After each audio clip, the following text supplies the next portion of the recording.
இன்னைக்கு மத்திய வங்கி ஒரு அறிக்கை வெளியிட்டிருக்காங்க. அதில் அவங்க சொல்லியிருக்காங்க, இன்றைய தினமாகும் போது இலங்கையின் அந்நிய செலாவணி கையிருப்பு $6.5 பில்லியன் அப்படின்னு சொல்லியிருக்காங்க.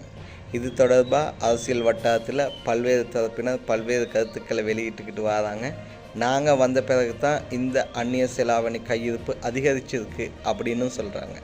ஆமாம், அவங்க சொல்கிற மாதிரி அதிகரிச்சிருக்கு. $400 மில்லியன் அதிகரிச்சிருக்கிறதா தான் புள்ளி விபரங்களின்படி நமக்கு கணக்கிட முடியுது. ஏன்னா கடந்த வருடம் டிசம்பர் ஆகும் போது மத்திய வங்கி ஒரு அறிக்கையை வெளியிட்டிருந்தாங்க. அதில் அவங்க சொல்லியிருந்தாங்க, அன்றைய தினமாகும் போது $6.1 பில்லியன் இலங்கையின் அந்நிய செலாவணி கையிருப்பு இருக்கிறதா.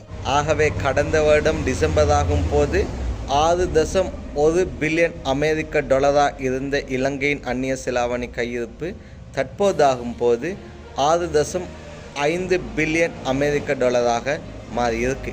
ஆகவே இடைப்பட்ட இந்த $400 மில்லியன் தான் அதிகரிச்சிருக்கிறதா தான் புள்ளி விபரங்கள் சொல்லுது.